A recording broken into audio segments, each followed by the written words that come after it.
It is an object of captured sunlight, unearthed from the suffocating darkness of a Mycenaean warrior king's tomb.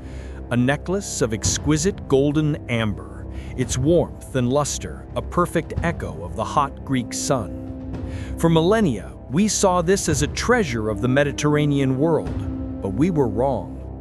Now cut to a landscape 2,000 miles away and a world apart, the cold, gray, storm-lashed coast of the Baltic Sea.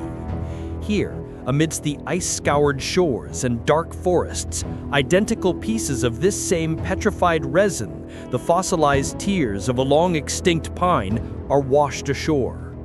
This is the mystery of the Amber Road.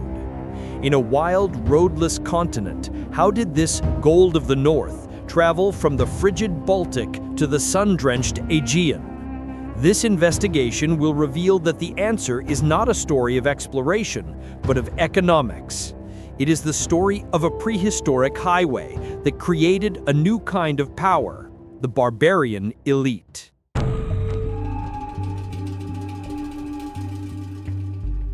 To understand this revolution, we must first understand the desires of the Bronze Age. The great palace civilizations of the Mediterranean, the Mycenaeans in Greece, the Hittites in Anatolia, the New Kingdom of Egypt, were the epicenters of the known world, hubs of immense wealth, technology, and a voracious appetite for the exotic. Theirs was a world interconnected by the sea, the first great globalized economy, constantly seeking rare and magical materials to signify power and appease the gods. And few materials were as magical as amber. To the ancient mind, amber was a substance of profound mystery. It was warm to the touch, it could hold a static charge, and when burned, it released a pleasant pine-like scent. The Greeks called it electron, the root of our word for electricity. They wove myths around it, believing it to be the solidified tears of goddesses mourning the sun god's fallen son. This combination of mystique and strange physical properties made it one of the most sought-after luxury goods of the age, a necessary component in the toolkit of power and prestige. But the source of this treasure lay far beyond their world. It was in the vast, unknown territories to the north, a mosaic of deep forests and rushing rivers, inhabited by a complex patchwork of tribes. These were the peoples that Greeks would later dismissively call Barbaroi, or barbarians, those who existed on the periphery of the civilized world. For centuries, they were seen as a footnote to history, but they were sitting on a gold mine. Their control over the Baltic amber sources gave them a single priceless commodity to sell to the technology-rich South.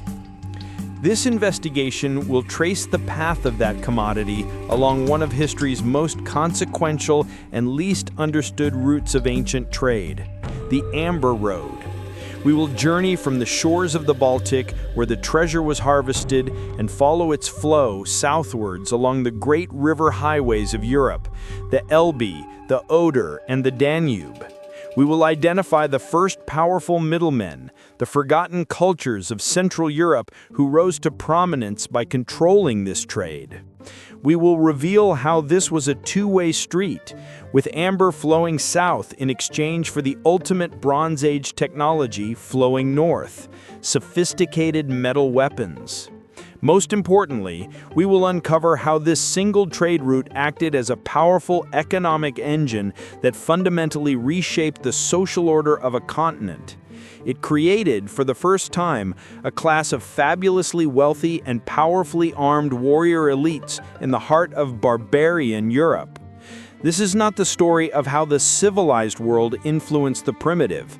It is the story of a dynamic, interconnected economy that empowered both sides and laid the first foundations of a new European order long before the rise of Rome.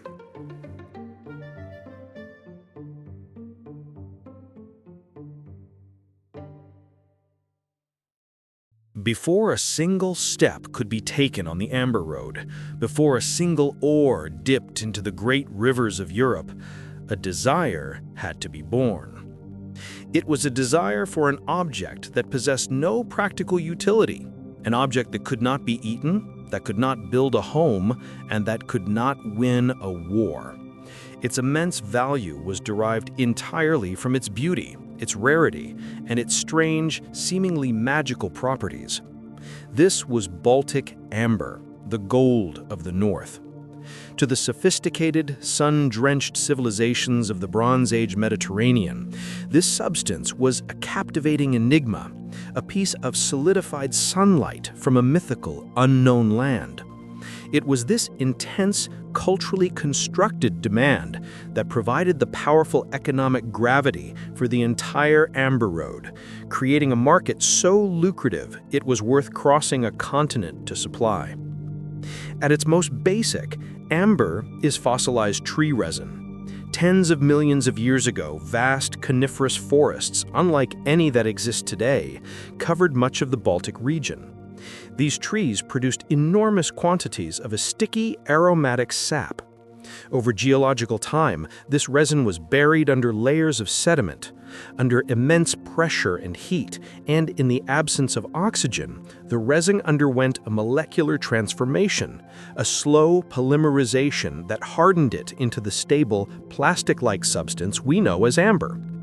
Then, as the great ice sheets of the last ice age scoured the landscape, these fossilized deposits were churned up and redeposited across the southern Baltic seabed.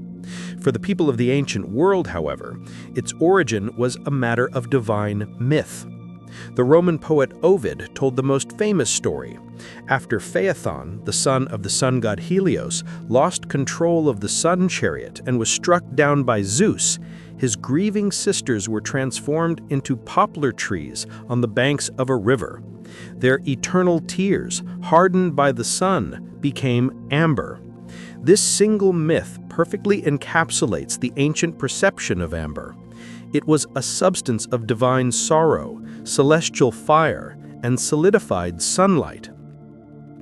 This connection to the sun was more than just poetry. It was central to its perceived power. Amber has a unique, warm, golden translucence. It feels warm to the touch, unlike cold, sterile gemstones. And, most unnervingly, it possesses a magical property. When rubbed against cloth, it produces a static electrical charge, allowing it to attract small particles of dust and lint. For the ancient mind, in a world without a scientific explanation for static electricity, this was a clear sign of a potent inner life force. They had found a stone that was literally alive.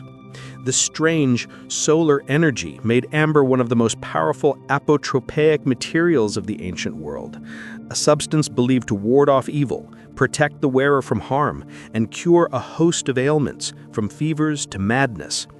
It was not just jewelry, it was a prehistoric talisman, an amulet of immense spiritual power. These qualities made it one of the most desirable luxury goods in the entire Bronze Age economy.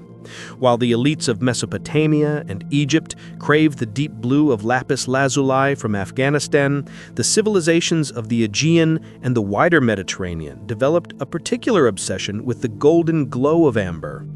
The most stunning evidence of this desire comes not from texts, but from the tombs of the dead.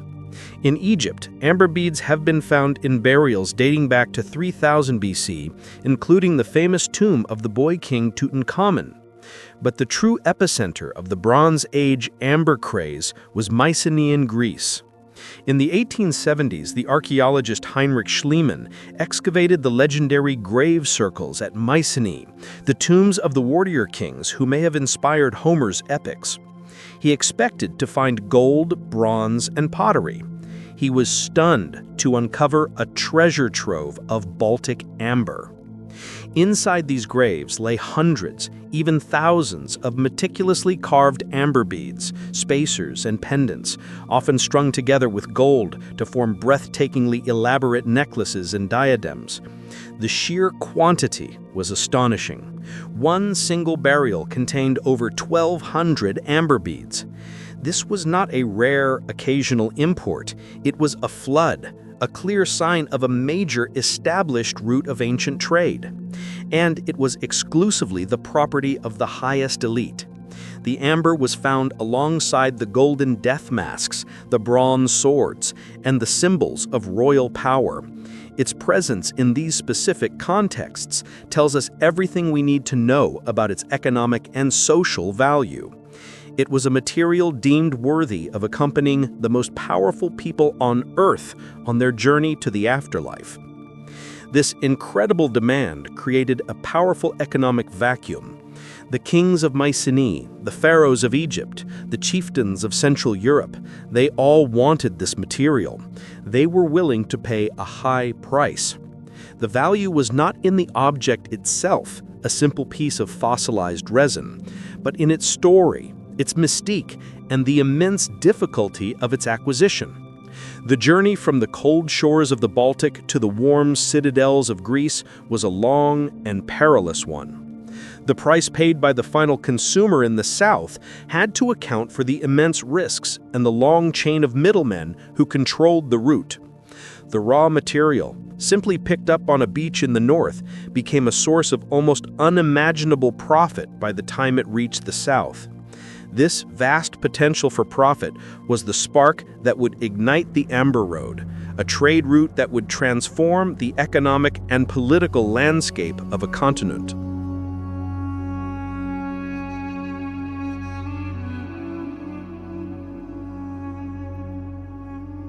The journey of the Amber Road begins not in a king's palace, but on a windswept primeval coastline at the northern edge of the known world.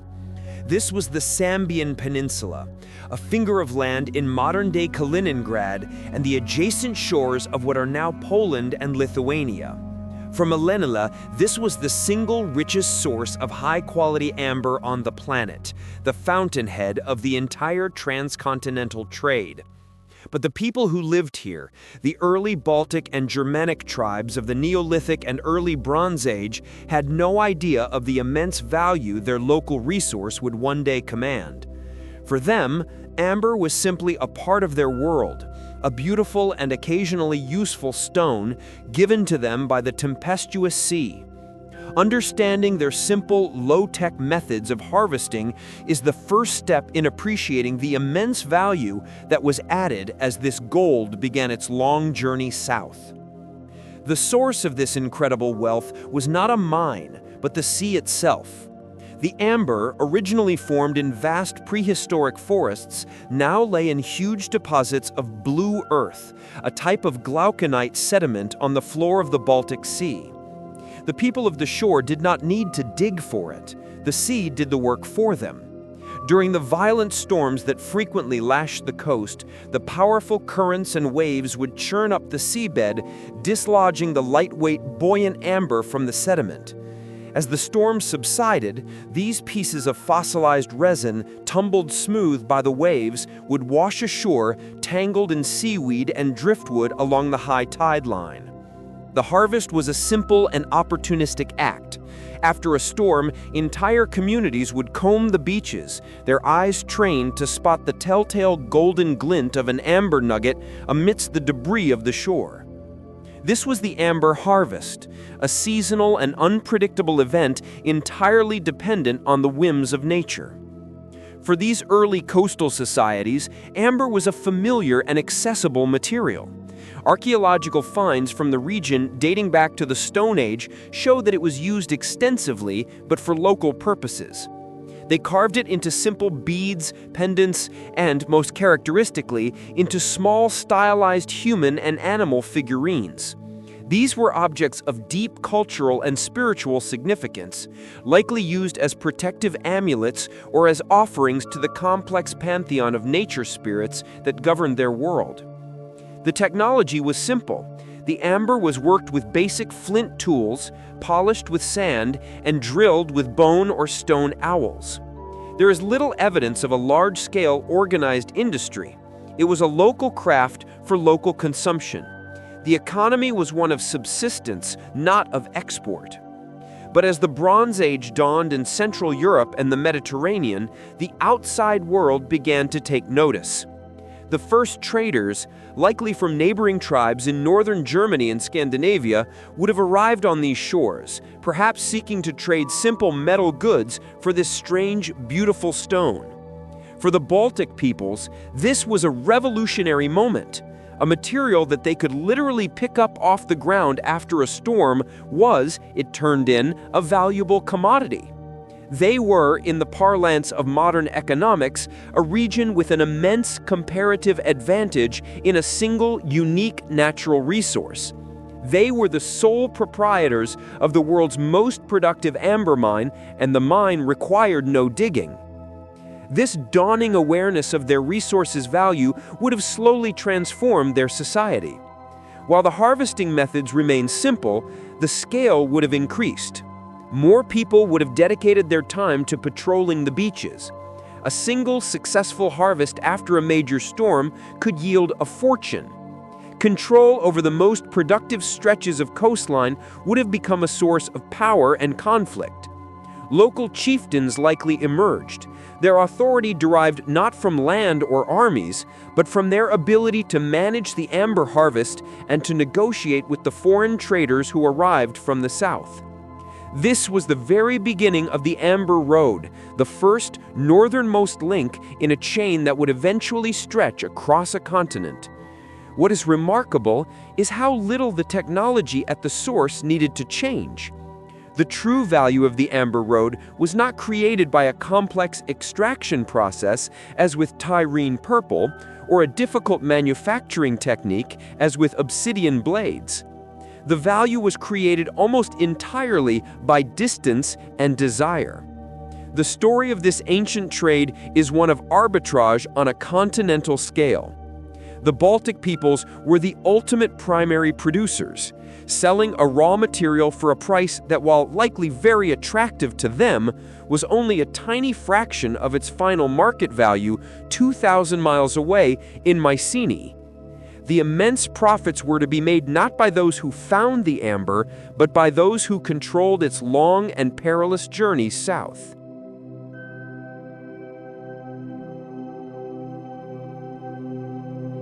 The amber was on the beach. The demand was in the palaces of the south. But between the two lay the vast, complex, and unmapped heartland of Bronze Age Europe. For the amber trade to ignite, a crucial link was needed. A powerful and organized group of people who could control the first leg of the journey, consolidate the raw material, and begin the process of moving it southwards. This role was filled by a dynamic and sophisticated society that flourished in the river valleys of modern-day Germany, Poland, and the Czech Republic, directly south of the Baltic source. This was the Unetice culture. They were not conquerors in the traditional sense, but they were the first great entrepreneurs of the Amber Road, a people who transformed their strategic geographical position into immense wealth and power, becoming the first barbarian elite fueled by this new continental economy. The Unetice culture, flourishing from around 2300 to 1600 BC, represents a pivotal moment in European prehistory. They were among the first true masters of bronze metallurgy north of the Alps. Their society was characterized by fortified hilltop settlements, a growing population, and an increasingly stratified social structure. But their most defining feature was their sudden and explosive accumulation of wealth. The archaeological record from this period shows a dramatic increase in the quantity and quality of precious goods found in their graves. And while their bronze work was masterful, the key to their prosperity appears to have been their control over the nascent ancient trade in Baltic amber. They were in the right place at the right time. Situated at the headwaters of the great rivers that flowed north to the Baltic, like the Elbe and the Oder, they became the natural gatekeepers of the trade. The business model was brilliantly simple. They were the first major point of contact with the traders or prospectors returning from the Baltic coast. They could use their growing military strength and strategic control of the river routes to dominate this exchange. They would acquire the raw, unworked amber from the northern tribes, likely trading their own superior bronze goods, axes, daggers, and ornaments in return. For the Baltic peoples, this was a fantastic deal, exchanging a locally abundant stone for a high-tech, miraculous metal. For the Unetice chieftains, it was the deal of a lifetime. They were buying the raw material at a low producer price. They could then control the supply, aggregate it, and begin its journey southwards, its value increasing with every mile. They were the first and most critical middlemen in the entire supply chain. The most spectacular evidence of this culture's wealth and its connection to a wider world of ideas is a single extraordinary object, the Nebra sky disk. Discovered in Germany and dated to the heart of the Unetice period, this bronze disk, inlaid with gold symbols representing the sun, moon, and stars, is one of the most important artifacts of the 20th century. It is the world's oldest known concrete depiction of the cosmos. But what is truly astonishing is its material composition. Scientific analysis has revealed that the gold used to create the celestial symbols came from Cornwall in Britain. The bronze itself is made of copper from the Austrian Alps, and it was found in the heartland of a culture that was growing rich from trading amber from the Baltic to the Mediterranean. In this one object, we see the interconnectedness of the entire European Bronze Age economy. It is a testament to a society that was not an isolated backwater, but a major hub in a continental network of trade and ideas, a network they likely dominated. This control of the amber trade fundamentally reshaped the Unetice society. The immense profits flowing into the hands of a few powerful chieftains created a new and deeply stratified social order. This is most visible in their burials. While the common graves of this period are simple, the tombs of the elite, the so-called princely graves, are astonishingly rich. These chieftains were buried in massive wooden chambers under huge earthen mounds or barrows. They were sent to the afterlife equipped with the ultimate Bronze Age status kit, a beautiful bronze halberd or axe, a set of elegant bronze daggers, intricate gold ornaments, and almost always a significant quantity of amber. These graves are the birth announcement of a new kind of European ruler, the barbarian elite whose power was based not on ancestral claims to land, but on the personal control of wealth generated by long-distance trade. These Unetice princes were the first beneficiaries of the Amber Road. They used their wealth to fund the workshops of their master bronzesmiths, to build their fortified settlements, and to equip their retainers with weapons, cementing their political power. They were not just passive traders, they were the directors of a powerful economic engine that was beginning to transform Central Europe. They were the first in a long line of barbarian elites who would rise to power by acting as the crucial intermediaries between the resource-rich north and the wealthy, consumer-driven south. The gold of the north had begun its transformative journey, and its first great triumph was the creation of the Unetice princes.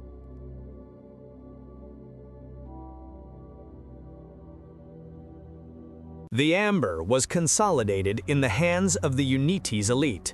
The demand burned brightly in the halls of Mycenaean kings. But between them lay 1,000 miles of dense forest, treacherous mountains, and the territories of countless unknown tribes. The physical movement of this precious commodity on such a scale, in a world without a single paved road, required a different kind of infrastructure, a different kind of highway. The solution was the great river systems of Central and Eastern Europe. These ancient natural arteries of water, the Vistula, the Oder, the Elbe, and most critically, the mighty Danube, became the foundational pathways of the Amber Road, a network of river highways that allowed for the bulk transport of goods through an otherwise impassable continent. The logic of these routes was dictated by the simple, unforgiving realities of prehistoric travel. Overland transport on foot was slow, dangerous, and severely limited by how much a person could carry on their back. But a simple boat could carry many times that weight with a fraction of the effort, especially when traveling downstream. The early Bronze Age traders would have used the most basic but effective vessels available, dugout canoes, painstakingly hollowed out from a single massive tree trunk. These boats, while primitive, were the cargo freighters of their day, capable of carrying hundreds of pounds of precious amber. The journey would have been a long and arduous portage, a series of distinct stages that connected the great river systems. One of the most important of these transcontinental routes began at the Baltic coast, near the mouth of the Vistula River in modern-day Poland. Traders would paddle their canoes southwards, upstream, a slow and physically demanding journey against the current. They would travel for hundreds of miles, deep into the heart of Central Europe. Then came the most critical and difficult part of the journey, the overland crossing. At a certain point, the traders would have to leave the Vistula basin, haul their heavy boats and precious cargo out of the water, and carry it overland for dozens of miles across the Moravian Gate, a low pass between the Carpathian and Sudetes mountains. This was a perilous and exhausting trek, requiring immense human effort. But on the other side of the pass lay the prize, the headwaters of the mighty Danube. Once they reached the Danube, the logic of the journey was transformed. Now the traders were moving downstream, carried by the powerful current of Europe's greatest river. They could travel faster, cover more ground, and move their goods with far greater efficiency. The Danube was the superhighway of the Bronze Age, an artery that flowed for over 1,000 miles, connecting the heart of barbarian Europe directly to the sophisticated cultures of the Black Sea and, via its tributaries, south towards the Aegean. This riverine route became the central spine of the entire Amber Road economy. Along its banks, a host of different cultures and chiefdoms would have risen to prominence, each one acting as a new link in the chain, a new set of middlemen controlling a specific section of the river, extracting their own tolls and adding their own value before passing the amber on to the next group. This was not a single, unchanging superhighway. The Amber Road was a complex and dynamic network of branching paths that shifted over time with the rise and fall of different local powers. Another major branch started further west at the Elbe River in Germany, flowing south through the territory of the Unetice culture before crossing the treacherous Brenner Pass in the Alps. This was a far more direct, but also a far more dangerous route to the south, requiring a grueling overland trek through high mountain passes. The choice of route would have depended on a complex calculus of risk, reward, and political relationships. A trader would have to navigate not just the physical landscape of rivers and mountains, but also the complex human landscape of tribal alliances and rivalries. Every leg of the journey required negotiation, the payment of tolls, and the constant threat of ambush. This was the true nature of ancient trade in Bronze Age Europe. It was not a free market of open borders. It was a fragmented, dangerous, and incredibly expensive enterprise. The immense cost of the final product in Mycenae was not just a reflection of its rarity, but a direct accounting of the immense human effort and risk required to move it. Every toll paid to a local chieftain, every loss to a river rapid or a mountain storm, every payment to armed guards to protect the cargo, all of these costs were factored into the final price. The Amber Road was not a simple path, it was a logistical and political labyrinth. The men who navigated it were not just traders, but explorers, diplomats, and adventurers, the pioneers of a new economic age, their dugout canoes the unlikely vessels that connected the two halves of a continent.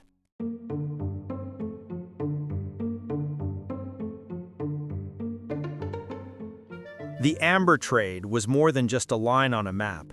It was a powerful engine of social change. As the gold of the north flowed southwards along the river highways, a torrent of wealth and, critically, technology flowed back in the opposite direction. This reverse flow would have a revolutionary impact on the tribal societies of Central and Northern Europe. The immense profits of the amber trade did not enrich everyone equally. They were concentrated in the hands of a few powerful chieftains and their warrior retinues, creating, for the first time, a stark and visible division between a ruling class and the common people. This was the birth of the barbarian elite, a new breed of ruler whose power was forged not from ancient lineage alone, but from the cold, hard currency of commerce and the gleaming bronze of imported weapons. The most dramatic evidence for this social revolution is found, once again, in the earth. As the Unetice culture faded, it was succeeded by a new and even more ostentatious society known as the tumulus culture. so named for their practice of burying their leaders under massive earthen burial mounds or tumuli. These were not simple graves. They were the monumental tombs of a new class of princes, displays of power and prestige designed to awe their subjects and rivals. When archaeologists excavate these princely burials, they find a material record of the new barbarian economy. Alongside magnificent caches of Baltic amber, they find the other half of the transaction, an arsenal of exquisitely crafted bronze weaponry. These were not the simple, functional axes and daggers of the early Bronze Age. The weapons found in these tombs are objects of lethal beauty, the absolute pinnacle of Bronze Age military technology. We see long, elegant flange-hilted swords, intricately decorated ceremonial axes, and expertly cast spearheads. The metallurgical analysis of these artifacts tells a stunning story. Many of them were not made locally. They were either imported directly from the workshops of the Aegean and the Italian peninsula, or they were made locally by master smiths who had learned their craft from southern masters. This was a direct transfer of high technology. The barbarian elites were using their amber wealth to buy the very best military hardware the civilized world had to offer. This created a powerful feedback loop of wealth and power. A chieftain who controlled a section of the Amber Road could use his profits to acquire a magnificent bronze sword from the south. This superior weapon, a symbol of immense prestige and martial prowess, would enhance his status and attract more warriors to his side. With a larger and better equipped retinue of followers, he could then exert even greater control over the ancient trade routes, demanding higher tolls and consolidating his monopoly. The wealth from the trade funded the acquisition of weapons, and the weapons, in turn, secured control over the trade. It was a self-perpetuating cycle of enrichment and empowerment. The amber was being directly converted into political and military authority. This new elite class developed a distinct pan-European warrior culture defined by a shared set of values and status symbols. Across hundreds of miles, from Hungary to Germany, the graves of these chieftains showed the same basic kit: the long sword, the horse harness, signifying control over a new and vital military technology, the ornate drinking vessels for feasting, and the golden and amber jewelry. This was not a coincidence. The Amber Road was not just a conduit for goods, it was a conduit for ideas. As these elites traded with each other, they also adopted and emulated each other's styles and behaviors, creating the first truly international aristocratic culture in Europe. Their shared interest was the maintenance of the trade system that guaranteed their privileged position. This was a fundamental reshaping of European society. The old, relatively egalitarian tribal structures were being replaced by a new hierarchical model, a pyramid with a powerful, wealthy warrior prince at its apex. This social stratification was the direct and undeniable result of the economic opportunities created by the Amber Road. The desire for a magical golden stone in the south had created kings in the north. This new class of barbarian elites, armed with southern bronze and funded by northern gold, would become major players on the European stage. They were the new power brokers of the continent, the ancestors of the powerful Celtic, Germanic, and Slavic chieftains who would one day challenge the Roman Empire itself. Their story is a powerful testament to the transformative power of trade to create not just wealth, but a new political and social order.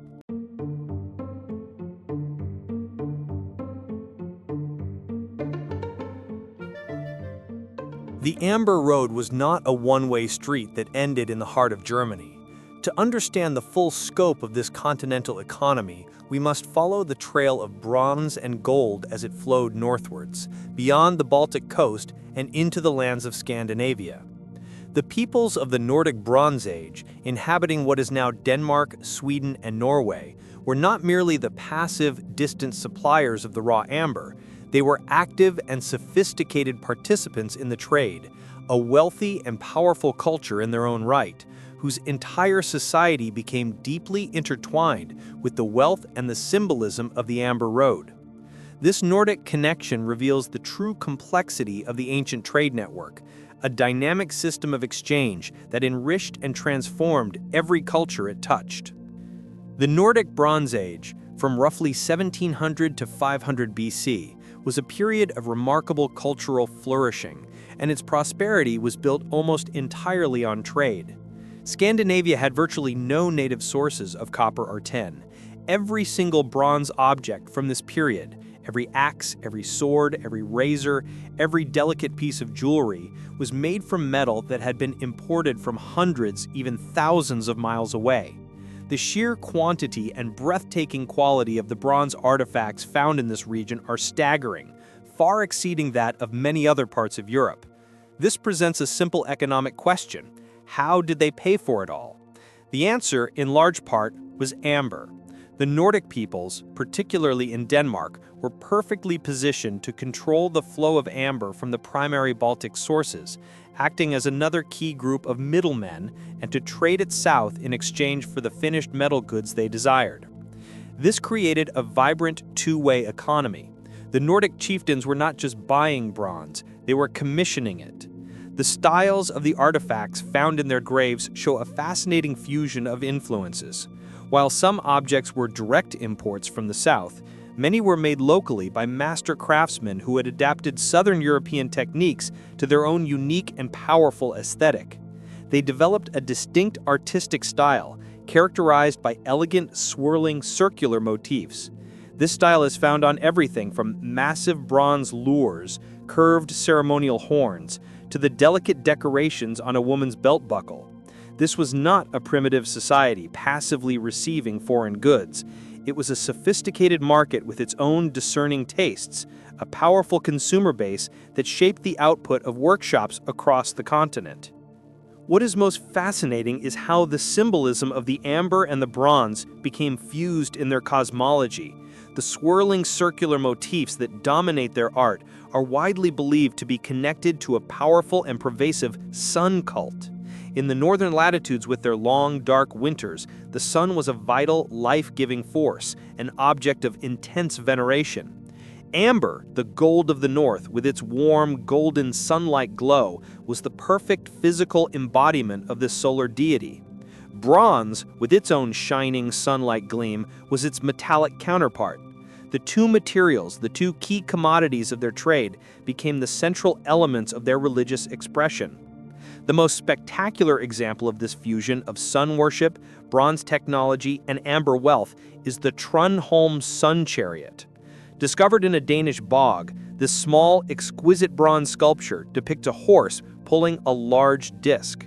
One side of the disc is plated with brilliant gold, representing the sun on its daytime journey across the sky. The other side is dark, representing its nighttime journey through the underworld. It is a perfect miniature cosmology of the Nordic Bronze Age. It is an object that could have only been created by a society with access to immense wealth, a mastery of bronze working, and a deep, all-encompassing belief in the power of the sun. The wealth required to create such an object was a direct result of the ancient trade in amber. The chariot is, in essence, a religious icon paid for by the amber economy. The Nordic Bronze Age thus reveals the true complexity of the barbarian world. These were not unsophisticated tribespeople simply selling a raw material. They were a wealthy, powerful, and artistically brilliant society with a complex belief system. They were discerning consumers who used their resource wealth to participate on their own terms in the great continental economy. Their story proves that the Amber Road was not a simple, linear chain, but a dynamic network of exchange, a web that connected a host of different cultures, each one contributing and each one being transformed by the powerful economic and cultural forces unleashed by the desire for a simple golden stone.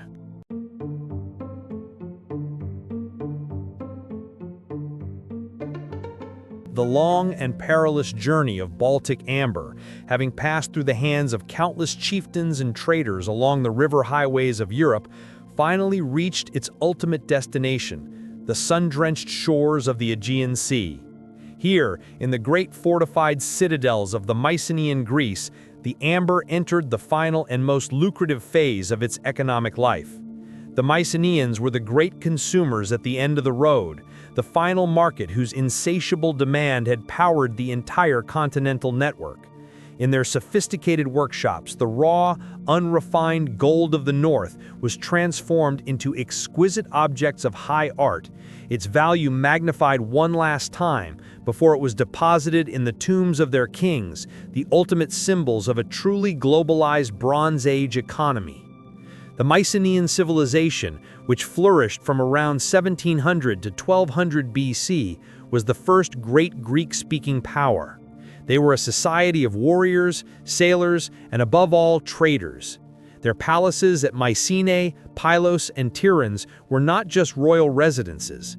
They were the fortified headquarters of complex, command-and-control economies, run by a powerful bureaucracy of scribes who meticulously recorded the flow of goods on clay tablets in a script known as Linear B. They were the dominant maritime power in the eastern Mediterranean, their ships trading for copper from Cyprus, gold from Egypt, and tin from the Near East.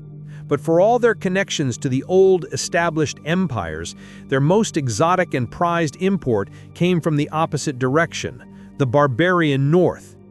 When Heinrich Schliemann excavated the grave circles at Mycenae, he uncovered a society obsessed with demonstrating wealth and power. The sheer quantity of gold, in the form of death masks, diadems, and intricate jewelry, was so vast that it initially seemed unbelievable. But interspersed with this southern gold was the northern gold, amber. The amber found in these tombs was not in its raw nugget-like form. It had been subjected to the highest levels of Mycenaean craftsmanship. Palace artisans, with their advanced tools and techniques, would have carefully cut, drilled, and polished the raw amber imported from the north. They transformed it into thousands of precisely shaped beads, discs, spheres, and flattened ovals, which were then strung into magnificent, elaborate necklaces, often alternating with beads of gold or faience. This process represents the final and most profitable stage in the ancient trade's value chain. The Mycenaeans were the finishers of the raw material. They took a valuable but unrefined commodity that had been aggregated and transported by the barbarian elites and, through the application of skilled labor and sophisticated artistry, transformed it into a finished luxury good of the highest possible value. The necklace that a Mycenaean queen wore was the end product of a long and complex international supply chain. Its value was a composite of the initial harvest on a Baltic beach, the risk of a 1,000-mile journey, the tolls paid to a dozen different chieftains, and the final artistic touch of a palace craftsman. The Mycenaean elite, as the final consumers, were paying the highest price, the culmination of all the costs and profits accumulated along the entire length of the Amber Road. The presence of this amber in such vast quantities speaks to an established, reliable, and high-volume trade. This was not the result of a few lucky, one-off expeditions. The Linear B tablets, while they do not mention amber by name, describe a world of specialized palace industries and extensive trade contacts.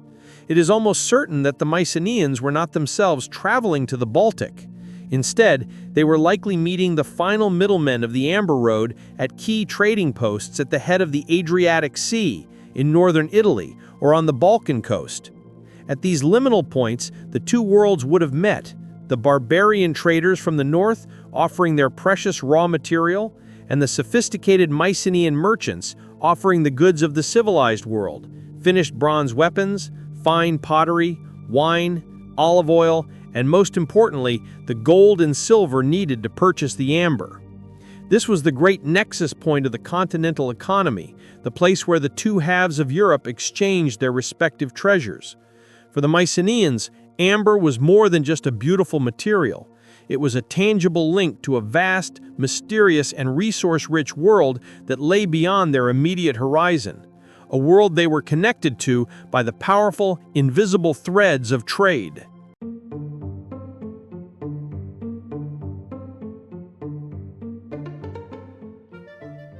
No economic system, no matter how powerful or entrenched, is immune to the great tides of history. For 5 centuries, the Amber Road had flourished, a stable and immensely profitable artery that connected 2 worlds.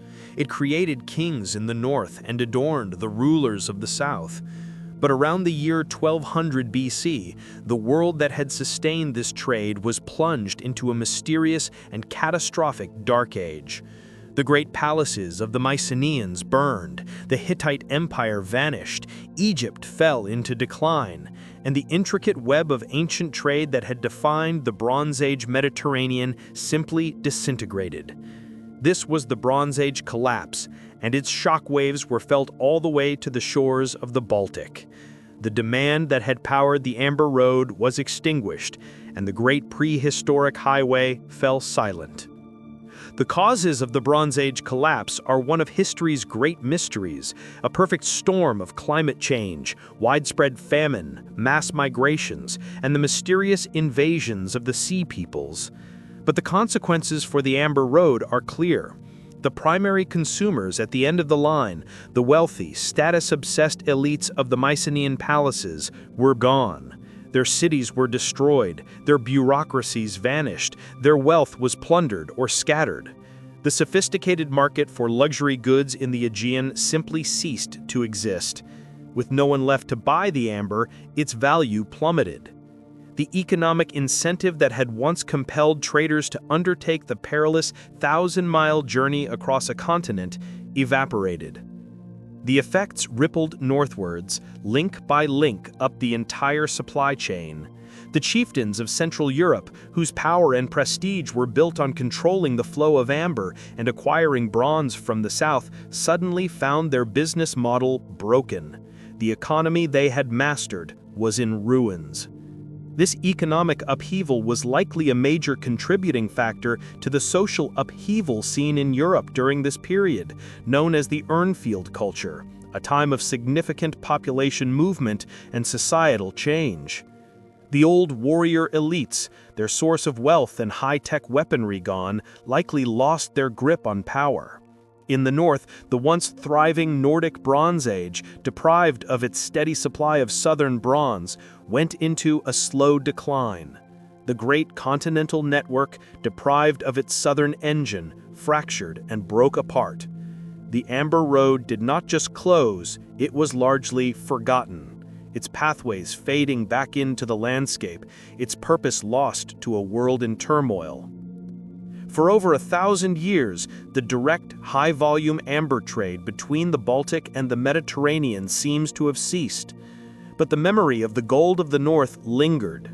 As the classical world of Greece and Rome rose from the ashes of the Bronze Age, amber slowly began to reappear in the markets of the south, a trickle at first, then a steady stream. By the time of the Roman Empire, the Amber Road was reborn. The new Roman elite, with their own insatiable appetite for luxury, rediscovered the allure of the strange electric stone from the north. Authors like Pliny the Elder and Tacitus wrote about it with a mixture of fascination and disdain, documenting its origins, its supposed properties, and the immense prices it could command in the markets of Rome. The revived Roman Amber Road was a more organized and more brutal affair. The Romans, with their imperial infrastructure and professional armies, pushed their frontiers to the Danube, establishing direct control over the old pathways. Roman traders, driven by the promise of immense profits, now ventured deep into the barbarian lands of Germania. Tacitus, in his work Germania, describes the Estii, a tribe on the Baltic coast, as the prime suppliers of amber. He notes, with a typically Roman sense of superiority, that they do not know what to do with it. They gather it up in the rough, bring it along ungraded, and are amazed at the price they receive. The ancient trade had been re-established, but the power dynamic was now even more skewed. The barbarian middlemen were still there, but they now operated in the shadow of a single dominant superpower. A Roman knight was even said to have made the entire journey from a Roman fort on the Danube to the Baltic coast and back, a testament to the new reach and power of the Roman economy. The great prehistoric highway had been paved, in a sense, by the power of Rome, a durable economic connection that proved its resilience across the millennia.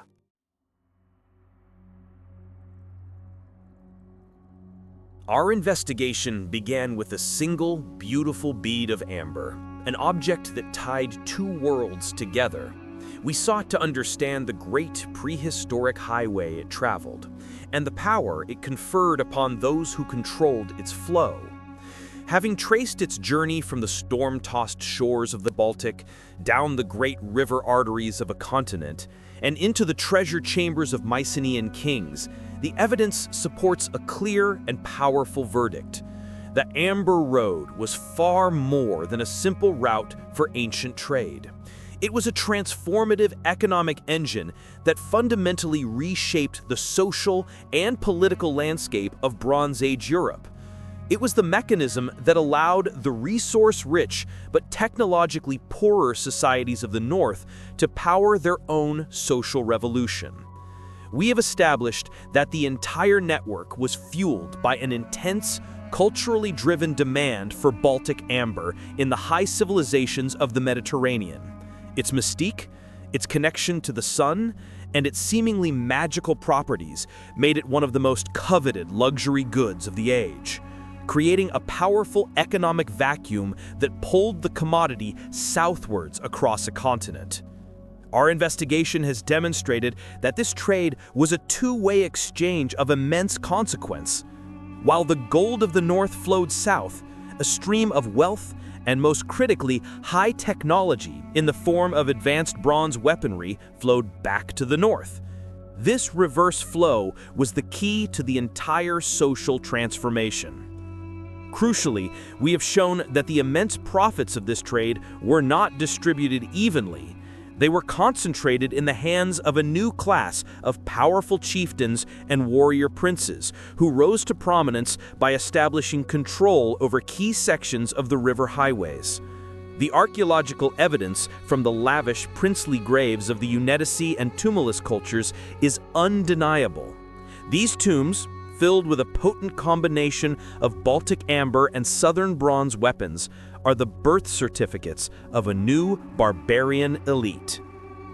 Therefore, the final conclusion of our investigation is this: the Amber Road was the primary funding mechanism for the creation of the first powerful, wealthy, and socially stratified kingdoms in barbarian Europe.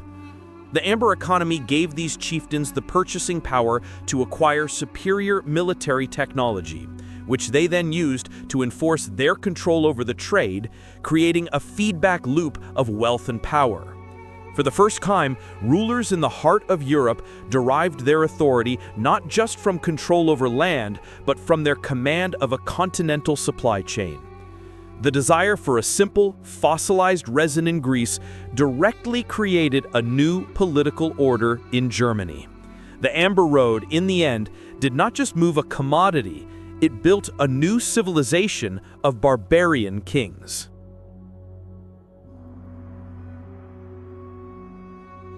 The Bronze Age collapse extinguished the great palace economies of the Mediterranean, and with them, the first great Amber Road faded into the mists of European prehistory.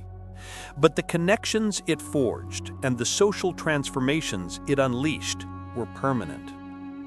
The story of the Amber Road is a powerful reminder that no society is truly an island.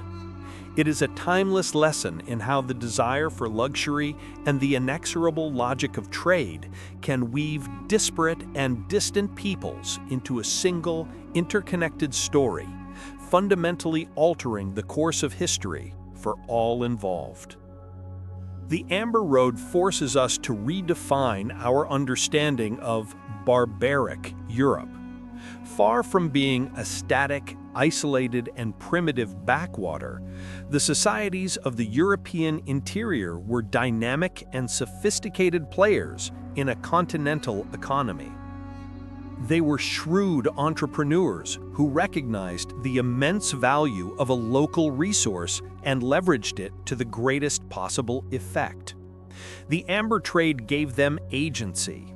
It allowed them to engage with the great civilizations of the South, not as supplicants, but as powerful and indispensable business partners. The barbarian elites were not simply consumers of southern luxury. They were the gatekeepers of a northern treasure, and that control gave them a seat at the table of Bronze Age power. The story is also a classic, powerful example of how ancient trade is one of the most potent catalysts for social complexity. The simple act of moving a commodity from a place of abundance to a place of scarcity created immense wealth. This new wealth had to be managed, protected, and displayed. In doing so, it shattered the old egalitarian tribal structures and gave birth to a new hierarchical world of princes and commoners, of specialized warriors and artisans. The desire for a beautiful object 1,000 miles away was the direct cause of a social revolution at home. It is a pattern that has repeated itself throughout human history, from the spice trade to the age of oil. The control of a valuable, long-distance commodity inevitably forges a new and more complex social order. Finally, the Amber Road stands as a testament to the enduring human drive to connect.